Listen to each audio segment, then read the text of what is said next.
예도입니다. 존재 숲에 있습니다. 오늘날 현대인이 시를 읽는다는 건 자본주의의 정보 언어, 개념어를 살아있는 사물의 언어로, 상징의 언어로 읽는다는 거겠죠. 그죠? 지금부터 아흐띠우 랑보에 대한 철학적 평론을 시작하겠습니다. 철학자가 푸는 랑보의 세계. 예도는 랑보의 시들을 보면서 특히 끊임없이 자기를 넘어 타자가 되어가는 그 관점에서는 니체의 초인을 생각하게 됐고요. 특히 그가 좋아했던 새벽 3시는 헤겔의 미네르바의 올빼미를 떠올리게 했어. 물론 다른 방식으로 해석되는데 정말 재미있겠죠. 그죠? 랑보는 특히 젊은 시기 15, 16살에 시를 써서 20살이 될 때까지 한 5, 6년 정도 시를 쓰다가 그만두고 자유의 몸이 되어서 유럽 전역을 방황하고 배회하고 고민하고 표류하다가 아프리카의 용병과 무역상으로서 삶을 살다가 정말 젊은 나이에 91년 골수암에 걸려서 다리를 절단하고 그 과정에서 삶을 마감하게 되죠. 37세의 삶을 살았던 아흐띠우 랑보에 대한, 그리고 무엇보다도 보들레르, 말라르메, 폴 베를렌을 잇는 프랑스 상징주의 시인. 그러나 이들의 시와는 또 다른 어떤 세계를 보여주는 랑보의 광기를 봐야 그의 시를 이해할 수 있는 거죠. 특히 랑보는 70년, 71년에 이장바를 자기 선생이죠. 그죠? 문학 개인 교사였는데, 그리고 폴 드무니에게 편지를 써. 그게 그 유명한 레트 허티 부와이양 견자의 편지. 그리고 자기가 미리 써놓은 술 취한 배라고 하는 시를 그 유명한 폴 베를렌에게 보내줘. 응답이 없어서 찾아간다고. 그게 인연이 돼서 두 사람이 이제 유럽을 여행하면서 사랑의 관계에 들어가게 되는데요. 엄청난 어떤 깊은 쥐상스를 경험했지만 거기에는 불화와 갈등이 있었겠죠. 그래서 73년에 브뤼셀에서 베를렌이 랑보에게 총을 쏴서 이별을 하게 되는데, 그때 베를렌은 그 사건으로 감옥 생활을 2년 하게 됩니다. 그런데 랑보는 자기 집으로 돌아가서 시를 쓰게 돼. 73년도에 그때 나온 작품이 지옥에서의 한철이라고 하는 윈느 세종 어능페흐라고 하는 작품이죠. 그죠? 그런데 이것도 500불을 주문했는데 돈이 없어서 다 못 찾아서 몇 건만 지인들에게 돌리고 나중에 90년이 넘어서 인쇄소 창고에서 발견되죠. 그죠? 그리고 그 이후에 75년에 계속해서 시를 써서 이제 모든 수감 생활을 끝내고 나온 베를렌을 만나. 애인이지 뭐. 사랑하는 장가야. 만나서 지옥에서의 한철 뿐만 아니라 그때까지 썼던 시들을 모아서 주고 자기는 떠나는 겁니다. 이게 75년인데 이때가 그 이후에 86년도에 보그라고 하는 문학 비평 잡지에 일부가 실렸다가 베를렌이 90년대 좀 지나서 그 유명한 일리미나시옹이라고 하는 제목으로 또 시를 출간하죠. 그죠? 레 줄리미나시옹. 그래서 크게 보면 견자의 편지, 지옥에서의 한철, 일리미나시옹, 이렇게 세 개의 시의 그룹으로 구성되는 게 랑보의 시의 세계인 거예요. 그런데 그 뒤로 방황하다가 한 80년에 이제 유럽을 떠나 아프리카로 가게 된 용병 생활, 노동자, 그 다음에 또 감독관, 무역상 이런 것들을 하다가 병에 걸려서 프랑스로 돌아오게 되는 게 91년. 그때 나이가 37세라는 거예요. 짧은 생을 살았죠. 그죠? 랑보의 세계에서 중요한 것은 인식론과 존재론으로 볼 때 랑보는 끊임없이 자기 자신을 넘어서는 그런 시의 세계를 창조하려고 했던 자예요. 그것은 이미 견자의 편지, 이장바르에게 보낸 편지, 71년 5월 13일의 편지, 그 다음에 폴 드무니에게 보낸 편지 1월 15일, 거기에서 그 유명한 즈 에따 노트, 나는 또 다른 타자다. 영어로 번역하면 어떻게 되겠어? I is, I am이 아닙니다. I is야 somebody else, 이런 정도가 되겠죠. 그죠? 독일어로 번역하면은 이히 빈이 아니라 이히 이스트야. 예만트 안드레스, 이런 정도가 되겠죠. 이것은 철학적으로 볼 때 나는 없다라는 거예요. 어떻게 보면 불교적으로 볼 수도 있어. 나는 각기 그때마다 하이데거 용어로 바꾸면 예바일리히, 예말스, 각기 그때마다 나는 없고 이 타자가 바로 나라는 거야. 나는 없는 거예요.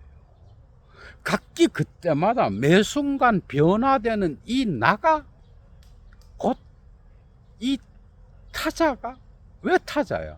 나는 나에게 언제나 다른 자로서 존재하거든. 매 순간. 맞죠? 그죠? 하이데거에게서는 주체와 객체의 사이를 가는 현존재의 극인 거야. 나는 매 순간 다른 존재로서 나로서 있다라는 거야. 그래서 나는 주어가 될 수 없는 거예요. 이 또 다른 타자가 매 순간 난 거야. 이 타자는 계속해서 시간의 변화에 따라서, 장소의 변화에 따라서 매 순간 다른 거야. 실제로 랑보는 이런 삶을 살았습니다. 지옥에서의 한철을 지나 일리미나시옹에 이르기까지, 특히 일리미나시옹의 미스티크, 신비라는 시에 이르기까지, 그죠? 그는 언제나 이 사물을 인간의 이성과 습관으로부터 해방하려고 했던 그런 시인이었어요. 그래서 리샤르라고 하는 위대한 프랑스의 신비평가는 이 랑보의 세계의 시를 라 포에지 오브젝티브, 객관적 시라고 그래요. 사물을 인간의 이성과 인간의 계산, 습관, 인간의 언어로부터 해방시키는 그런 역할을 하려고 한 거예요. 시쓰기라고 하는 건 인간의 습관과 인간의 이성과 인간의 개념으로부터 끊임없이 사물을 해방시키는 과정이 시를 쓴다라는 의미였어요. 랑보에게 있어서. 재미있죠, 그죠? 그래서 이렇게 하기 위해서 랑보는 언제나 스스로 자기 자신으로부터 나와서 사물이 되려고 했던 거예요. 실제로 시인은 저 나무가 되는 거야. 그리고 이 세계의 다양한 존재자들이 직접 되는 거죠. 그죠? 그리고 존재론적으로 볼 때 랑보의 시간은 새벽 3시였어요. 그는 작업을 하다가 새벽 3시가 되면 언제나 그 작업을 의도적으로 멈췄어. 물론 뭐 매일 새벽 3시까지 작업을 한 건 아니겠지만은 랑보가 좋아한 시간은 새벽 3시였어요. 이 시간성은 랑보의 시의 세계를 이해하는데 엄청 중요합니다, 여러분. 새벽 3시에 랑보는 다시 시작하는 이 시간에 이 세계의 사물, 나무와 하늘과 그리고 나무에서 하늘로 비상하는 새들의 움직임을 보기 위하여 작업을 멈춰야만 했어요. 이 시간은 정말 중요합니다. 헤겔에게 미네르바의 올빼미는 뭐예요, 여러분? 헤겔에게서 미네르바의 올빼미는 변증법적인 운동이 무르익고 난 뒤에 저녁이 돼야 비상하는 그런 새잖아, 그죠? 그런데 랑보에게서 이 새벽 3시는 변증법적 운동이 무르익고 이런 거랑 아무 상관이 없는 거예요. 그 날에 아니면 이 우주의 시간에서 언제나 새로 출발하는 시간,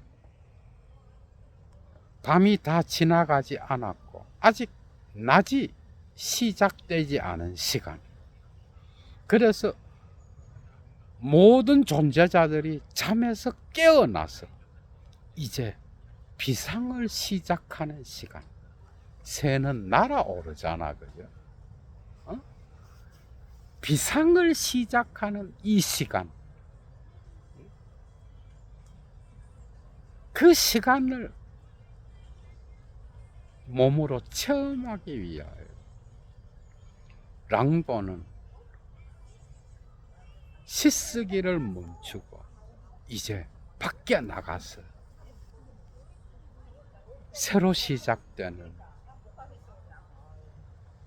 그 새의 비상을, 그 시간을 알리는, 그 시간을 경험하기 위하여 작업을 멈췄던 거야. 모든 만물이 다시 태어나고 시작되는 시간, 이걸 경험한다는. 해겔과 다른 건 뭐야? 해겔에게서는 이 미네르바의 올빼미의 비상은 끊임없이 과거를 지나면서 지향시키면서 가는 건데, 이 과거는 마지막 지점에서 되돌아보는 거야. 그것을 보면서 만족하는 거잖아, 그죠? 변증법적 운동의 무르익어감, 절대지에서 절대정신은 자기가 지나온 길을 보면서 마침내 화해의 시간, 조화의 시간을 지금까지 걸어왔던 변증법적 단계를 보면서, 그죠? 축배를 드는 거잖아. 그런데 랑보는 이런 게 없어. 랑보에게는 과거가 없어.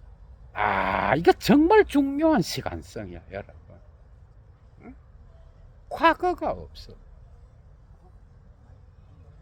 지옥에서의 한철을 지나야 일리미나시옹의 신비를 경험할 수 있는 것이지만, 그러나 랑보는 지나간 과거에 연연하지 않아. 늘 새로운 사물내로 옮겨가는, 그래서 언제나 타자가 돼 있는, 이해가 되죠, 그죠?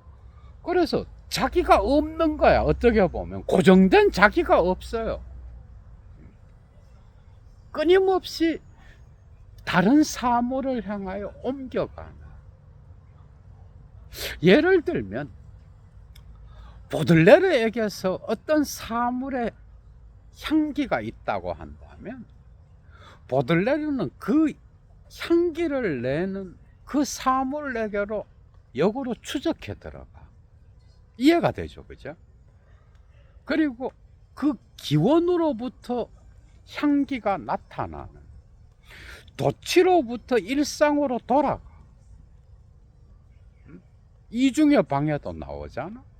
인공낙원을 경험하고 도치를 경험하고 우울을 빠져나와서 행복의 순간을 경험하고 다시 일상으로 돌아왔을 때 나타나는 아침의 수프 맛, 그죠? 얼마나, 예를 들면 이런 거야. 우리가 기쁨의, 사랑의 주이상스의 순간을 지나서 일상에 돌아왔을 때 경험하는 어떤 그 사물의 냉정한, 그래서 끊임없이 경험할 수밖에 없는 도시의 벽돌 위에서 느껴지는 권태, 이런 것들이 함께 왔다 갔다 해요. 베를린에게서의 어떤 향기는 뭐야?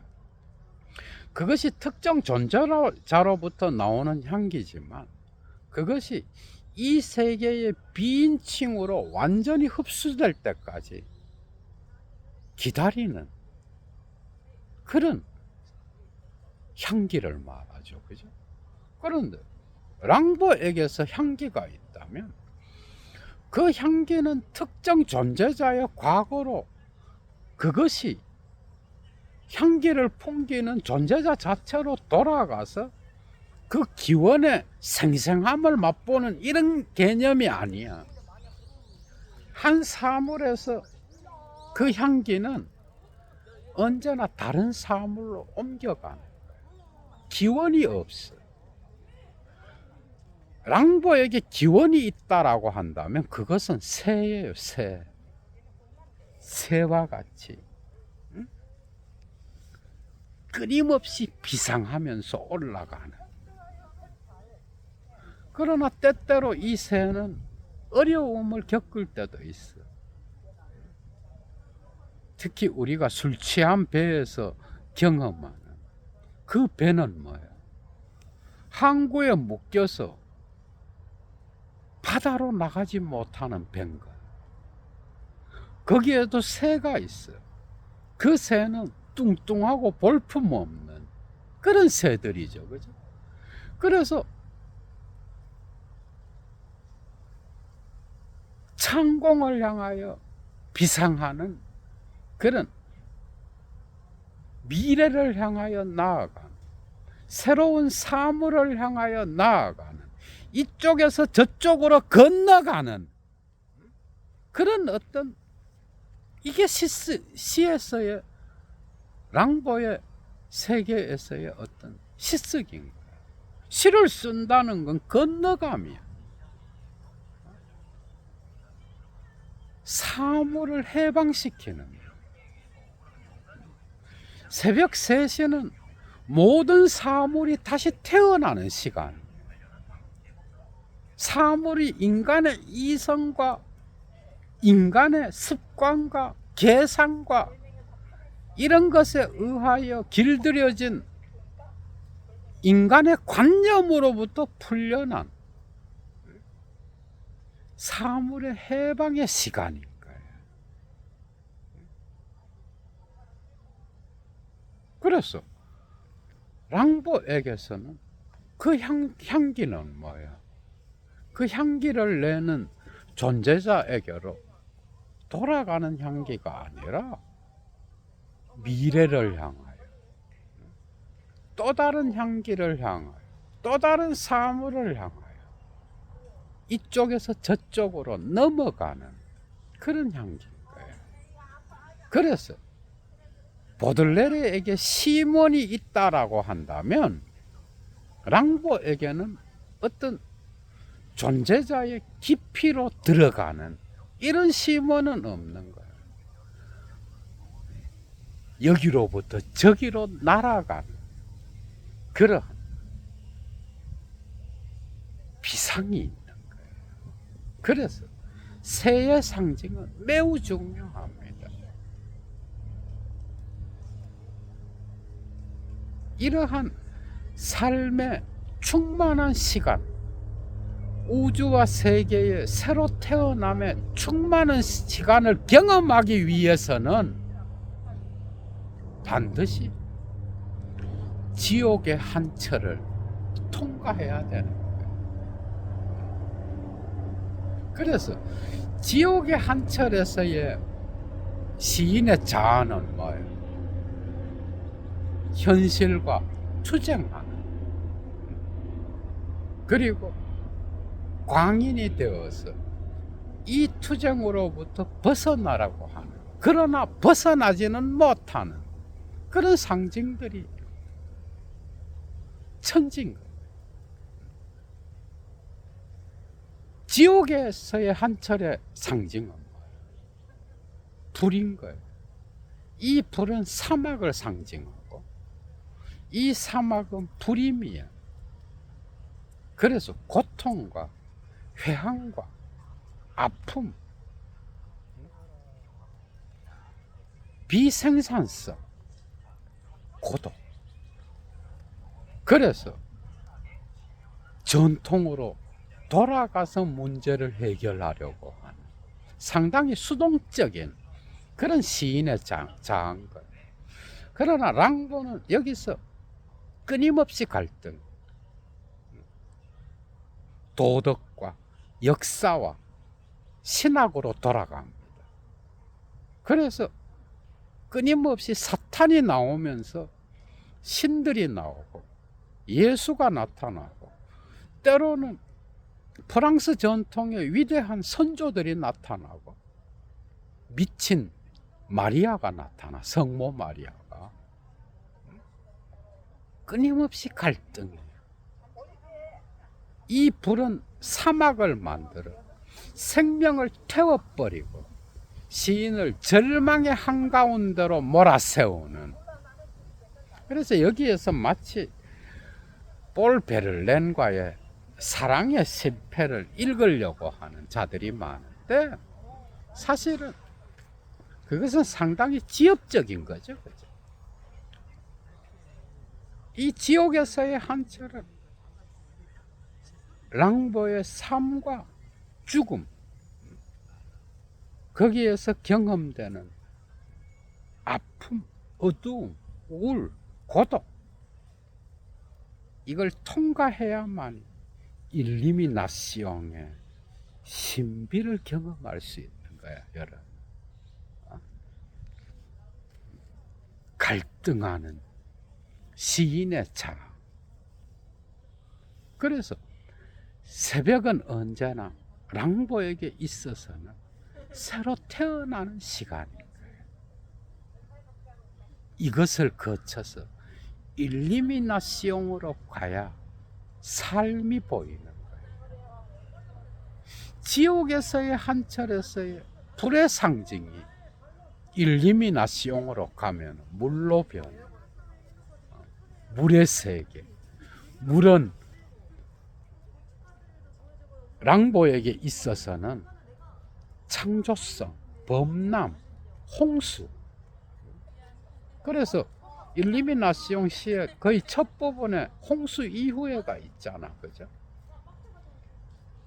그리고 이 물은 심층에서 꽃을 만들어.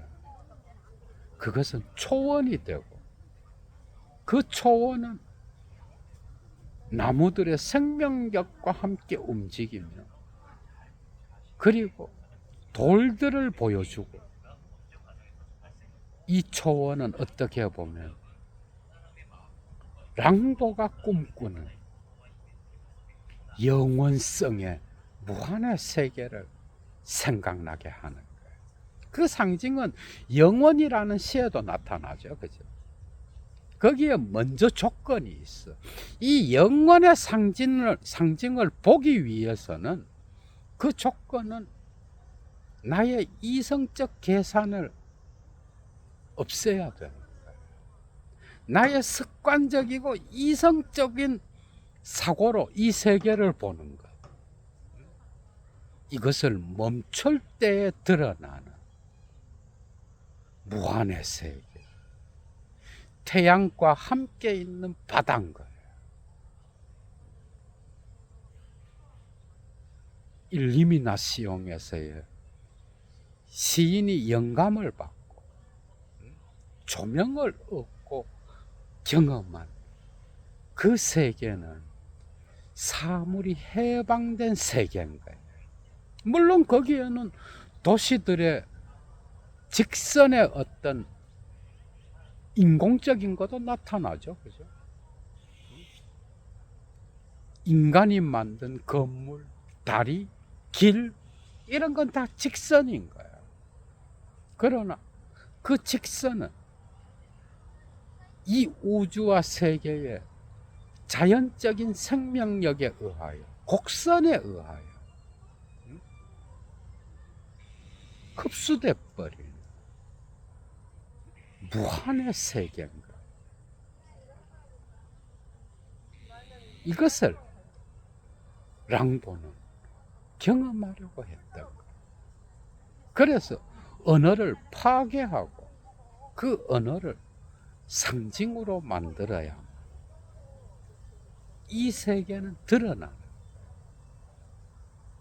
그래서 랑보에게서 언어는, 이거는 사실 모든 시인에게 적용된다고 할 수 있어. 오늘날 현대인들이 경험하는 정보의 언어, 정말 가난하죠. 그죠? 무엇이든, 시든 철학이든 무엇이든, 하이데거도 이미 이야기했지만 자본을 획득하기 위한 도구로서 신앙, 철학 역시도 그런 도구로서 개념으로 굳어버린 거예요. 개념으로 굳어진 언어는 뭐야? 상징의 생명력을 죽여버리죠. 그죠? 그래서 이런 사고를 갖고 시를 백날 읽어도 살아있는 자기 자신의 삶으로 연결시킬 수 없는 것. 지옥에서의 한철, 견자의 편지, 일리미나치온 곳곳에서 랑보가 보여주는 것은 뭐예요? 자본의 부라고 하는 거예요. 그 인간의 삶을 깊이 있게 살지 못하게 하는 거예요. 인간으로서의 삶을 살지 못하는 게 부예요. 어떻게 보면. 여러분도 한번 생각해 보세요. 기본적인 어떤 삶을 위한 사용 가치로서의 자본은 꼭 필요하겠지만, 그러나 부의 축적에 빠져서 모든 삶을 거기에 올인하는 현대인들에게는 삶이 없는 거야. 랑보가 볼 때. 이해가 되죠, 그죠? 그래서 시인의 언어는 언어 그 자체가 사랑하는 것처럼 보여. 언어는 사랑한다. 이건 뭐죠? 시인의 언어는 색깔, 소리, 우리가 감각이라고 말하는 거 있잖아. 색깔, 소리, 냄새, 향기지 뭐. 이런 것들을 영혼으로 표현하는 거예요. 이걸 표현할 때 랑보는 다른 사물이 되는 거야.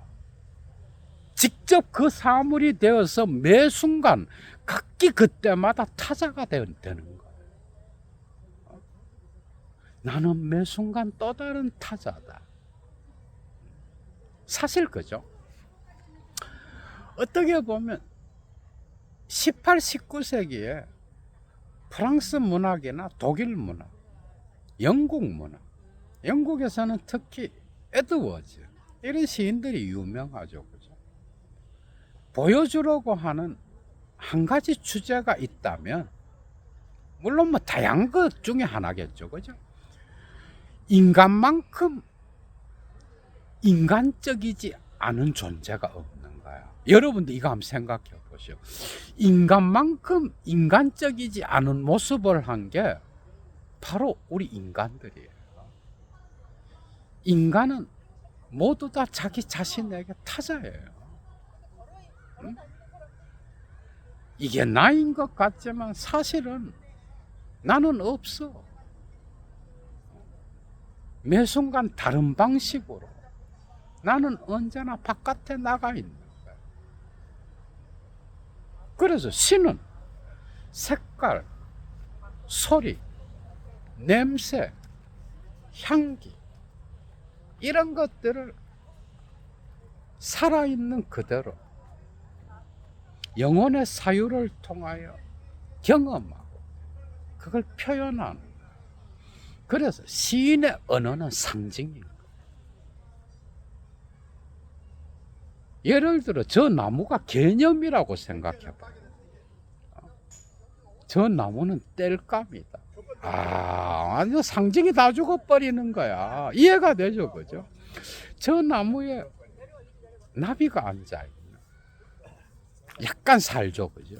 그런데 저 나비와 나무의 관계는 뭐예요? 개념으로 확정된 게 아니에요.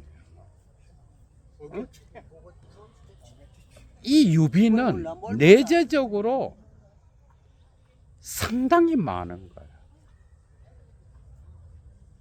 그래서 다양한 사물의 어떤 언어는 그 개념 안에 무수한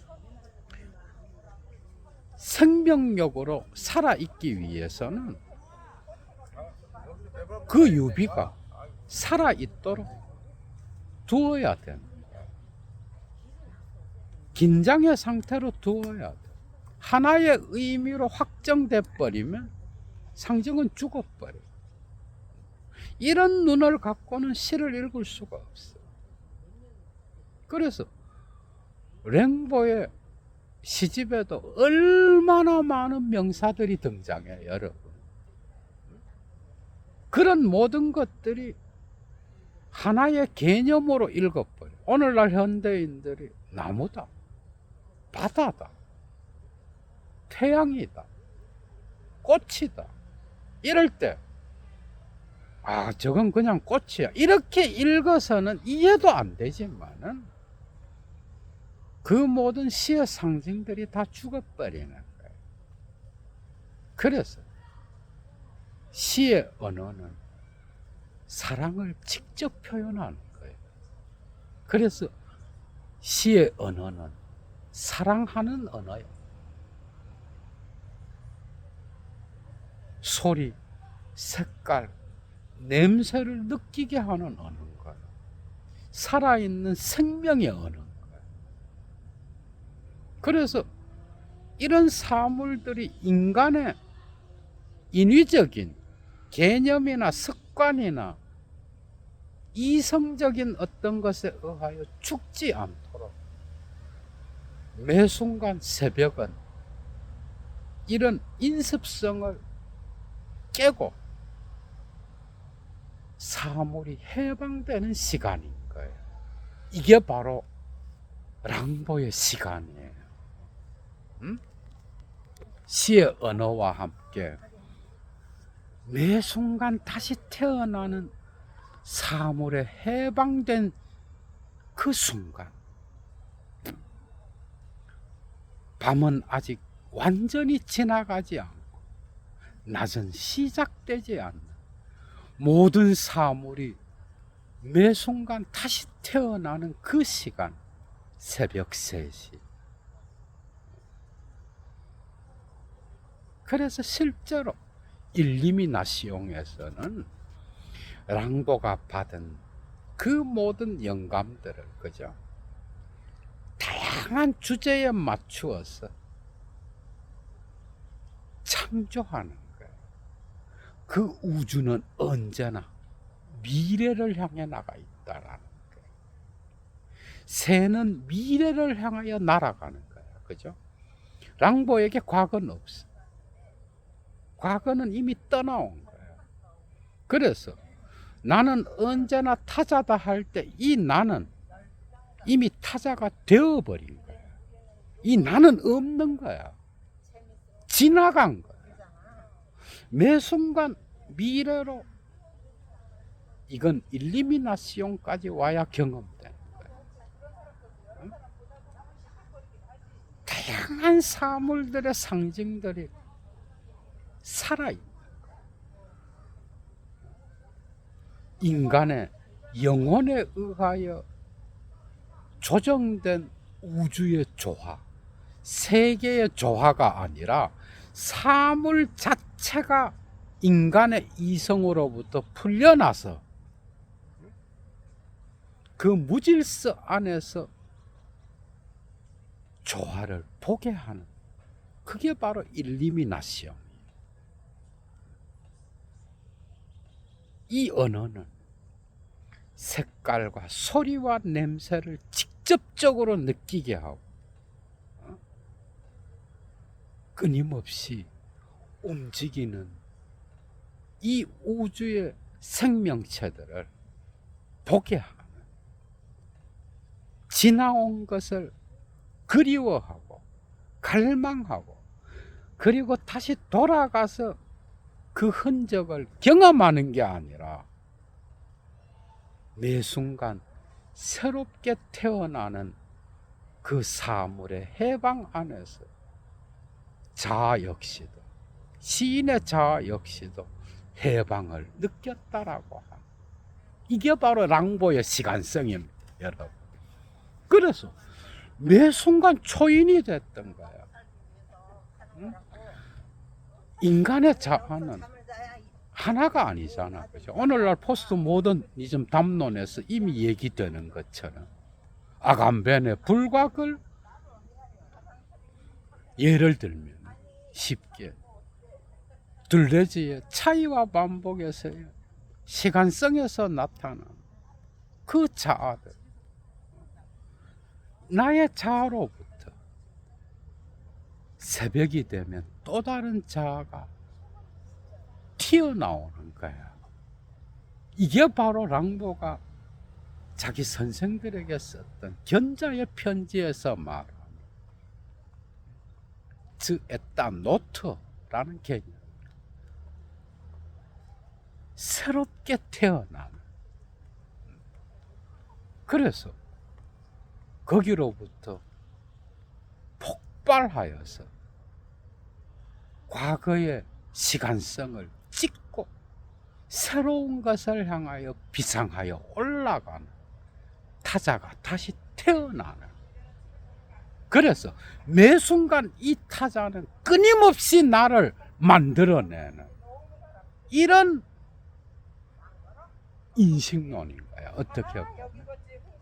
그래서 여기서 타자는 의식과 무의식의 모든 존재를 포괄하는 강력한 힘인 거야.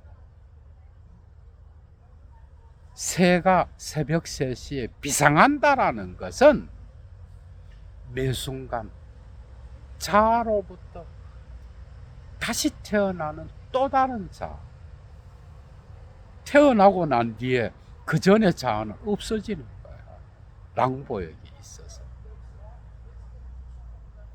거기에서 새벽이 일깨우는 다양한 존재자들과 더불어서 새벽 공기를 마시면서 랑보는 나무가 주는 엘랑빛달을 보고 거기에서 날아오르는 새의 비상을 보고 시인으로서 시를 쓰는 작업까지도 멈췄다라고 하는, 이게 바로 랑보의 시간인 거예요. 첫 강의였습니다, 여러분. 랑보의 강의는 3-4개 정도 나오지 않을까 생각합니다. 재밌었죠, 그죠? 이런 관점에서 랑보의 세계를 앞으로 계속 풀어나가겠습니다. 좋아요 잊지 마시고요.